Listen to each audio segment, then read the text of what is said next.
For 20 minutes, I thought we played well. I had some turnovers, but they were like more dead ball turnovers. But the live ball turnovers are the ones you can't get back and you can't recover. And so what happens is you dig a hole in it for yourself. So that's something I'm looking for us to shore up with our basketball team. We're always talking about, in one area we try to pick up something. The rebounding has gotten better. I think we're defending at a pretty good pace. But now the things that got to take place is we got to take care of the basketball, and hopefully we can continue to, create turnovers or create tempo with our defense. Mike, I think the other night was the sixth straight game that the opponent's bench has outscored your bench. I know that's a stat you guys usually win. Just what do you think's going on there, and how tough has that been, and what do you got to do to maybe turn that back around? Well, it's been pretty inconsistent. I think that's been the biggest, question mark. Biggest thing with this basketball team, and of course, obviously you say that's from an experience. Guys understand their roles. I was sitting in on Coach Richards and I and Corey Beck. We sat down and we were. Pat Jenkins Sports Talk Radio, as we come to you live each and every day here on KDSJ 479, and it's a special day for me. My son, I want to say happy birthday to Justice Malik Jenkins. He turned 22 today, so from Pops and On the Hill and Demetrius Johnson, happy birthday, my man. Hope you have a blessed one. But we got a real good show planned. We'll let you hear audio coming in for today's show of yesterday's media availability. We have with Coach Mike Anderson as he previewed tonight's late game tip-off, 8:30 tip-off on the SEC net. No, that's tomorrow. Arkansas plays tomorrow. See, I'm so happy about my son's birthday, but he previewed the Auburn game, and it's yet another big contest. And I want to bring in real quick my producer, co-host, Demetrius. What's up, my home guy? Nothing, man. I'm chilling. Man, you're always chilling. Yeah, that's all I do. How big is it tomorrow for this ball club? 5-7. I mean, if they have any hopes, Demetrius, of making this tournament, don't they have to get this one in the Plains? Don't you think? Definitely. Not only the tournament, I think it's really starting to get expectations. I mean, this is a young team, but comes with the territory when you're at a Power 5 conference, and they have won a national championship at that school. Just part of what you signed up for. But I think Coach Anderson, one thing I can always say about this staff and Coach A, when their backs are against the wall, they always bring it. They always produce, and I expect no different this time around. But I think all is well. I expect Arkansas to play a real good game, but it's going to be real close. But let's move on and get you ready for what's taking place here today on OTA Chat. 1:15, we're going to let you see break audio of the last time Arkansas had some success down in the Plains at Auburn. Him up. It's fast as 40. What better way? Scotty. He's got 5. Nice feed. Madden to Harris. There's Portis in the post. There you go. Throw it to the big guy in the paint. Averaging 12 for the Razorbacks. Here's Madden for 3. He's now 13 points away from 1,000 with the dribble. Here's Athlon Bell, and his first shot of the game is good. 5, and it's a 2017 Arkansas lead. Catch and fire. Wow. 2 for 2 for number 5, Athlon Bell. Here's Williams, left hand. No, but it's tapped in by Kingsley. 5 reserves games, 17 deflections, which is just outstanding. Nice follow putback by Ja'Cory Williams. And they're starting to assert themselves. Inside, Portis. This is a mismatch, and he takes advantage. When Bruce has to decide. Their last 8 points have come from the free throw line. No sooner do I say that than Michael Qualls knocks down. They're just trapping you all over the floor. Portis over to Madden. Nice feed from Portis, and Rashad Madden now has 5 points. 10 on the shot clock for the Razorbacks. Madden calls his own number and lets the crowd know about it. He missed it.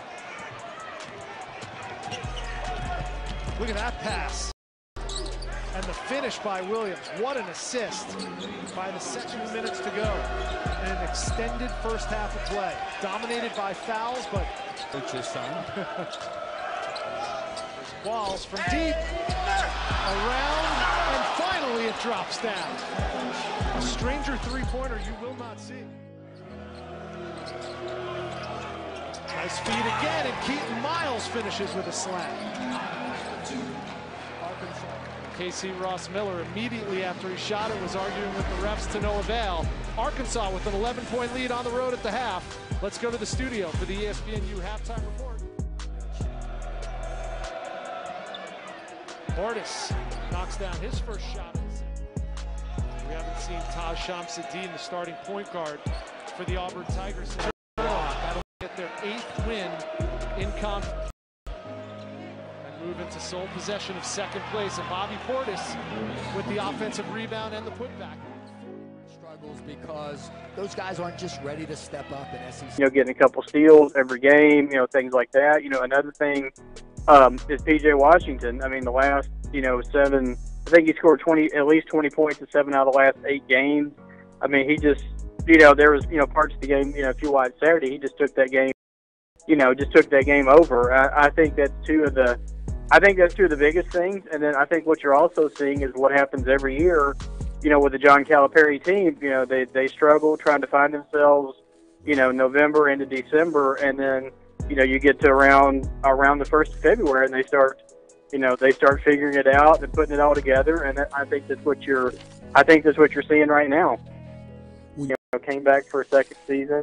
Disappointing. Some of the games this year, Kentucky have this, and he had his new. Around the country, they're saying this is a year that the SEC's down.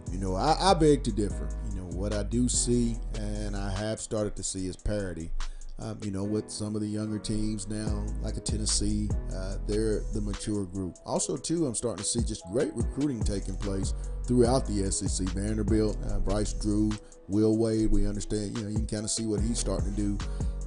Is it just a parity issue that's happening that is causing such a jumble? I mean, because you look at Ole Miss 8-4, South Carolina 8-4, Alabama, Auburn, Florida, Mississippi State all 6-6, and then you're sitting there with Arkansas 5-7. So there's about 4 or 5 teams jostling where they could end up third here in weeks to come. Talk about the parity in this conference and what makes it so great. How will that help Kentucky, or any SEC team going forward? Yeah, I think you're exactly right about the parity. And you mentioned Ole Miss and South Carolina, and you go back to media days, both those teams were picked.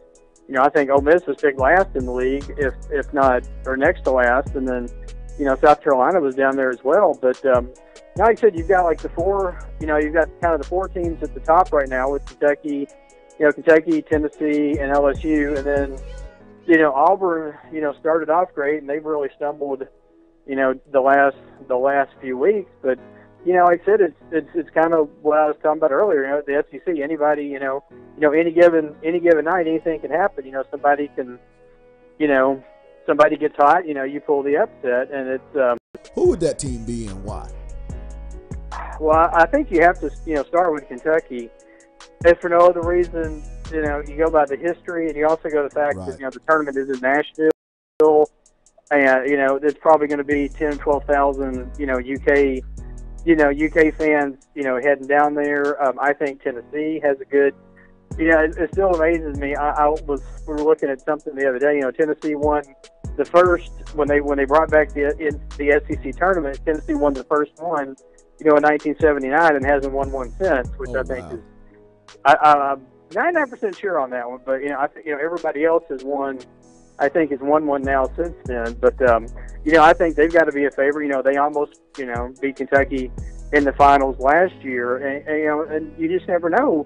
A team like Arkansas, somebody could just get hot in the tournament, and that's the fun of March. That's why they call it March Madness, right? Somebody could get like I said, Arkansas could get hot. Absolutely. Missed for. Going in beforehand thinking they had no chance. So. All right, well, I know the one thing that I denominated that sticks out in this conference is really good guard play on multiple teams, and I think that's going to be, in my opinion, what's going to decide who plays on Sunday. I believe at 2 o'clock or noon is when they have that SEC tournament championship. But real excited. Right time, and it's always generally right before the tournament. So, like I said, it's the typical Calipari team. Man, I told you, my guy's getting better. Eventually, I'm telling y'all, you're going to come in here, you're going to flip on your screen, you're going to watch OTH, and I'm not going to be here. It's going to be my co-host. I mean, the guy's got it, I'm telling you. That's why I go to him, my home guy. But we're going to continue on and bring you more of our media availability with Coach Mike Anderson to preview tomorrow night's road game versus the Auburn Tigers. And then coming to you again to talk more Fastest 40, Scotty Borderland of the Arkansas Democrat-Gazette. He'll be joining us up next here on OTH. Back in a moment. When you look back at the tape, was it more of the guys trying to move a little too sloppy? Maybe what was some of the causes? Well, I thought actually we weren't. You know, it's funny because I thought the execution in the first half. I mean, the ball was moving, people were moving. I thought in the second half it was a little more stagnant, and so as it got stagnant, I thought we got a little. Our decision making wasn't very good. We go in, and most of it was off penetration. We penetrate, leave our feet, and just make bad decisions. I think that's, and the thing about it is hard to recover from those kind of turnovers. And it's something we hadn't been doing all year long. So all of a sudden now it kind of rears its head, and we got to address it. Again, that's something that we thrive on doing. And so we've got to make sure our guys understand it. We had 3 guys, I think, with 5 guys with at least 3 turnovers. And I don't think that's happened all year long. Auburn's been a little bit up and down recently. Ole Miss went in there and held them to 55 last week. What have you seen from what they're doing right now? Well, they got some of the same personnel, and I think in that particular game you're talking about, they didn't shoot the ball well, and Ole Miss had something to do with that. I don't think the big kid played. I don't think Wiley played in that game, but they're a team that obviously they want to score, they want to get up and down the floor, they shoot the ball well, extremely well at home. But you know, it's the same team, and you think about that. But obviously, teams are. Our league is really good. Our league is really good. No matter where you play, whether it be at home or on the road, it's pretty good. And Macklemore, so you got some of the premier shot blockers in our league. I don't think that'll change how they play. As far as just one, defending their three-point shot, and 2, just if they start hitting them, how hard is it not to try and counter and get into kind of a three-point contest with them as far as, you know, ignoring the inside game? I think we got to have some balance. I think we got to be able to hopefully guard their perimeter. We got to mix and match our defense. We can't be predictable on defense. I think that's got to be a big key. But the key is you got to play to win. I think we got to play to what our strengths are and what's working. And I thought it was easy for them to do that. And then I think a couple of them, a guy cut his route out. So I think from that standpoint, you got to have, you want to remember it, but you want to have short-term memory and go out and do the things you've been doing all year long to help your team win. Because I think Gabe is no question about it. He's an impact player for us. You shoot his wide open shots, and when you got a guy like Brown, I mean, his range is pretty unlimited. A guy that can shoot it. And with the bench, I mean, they're young.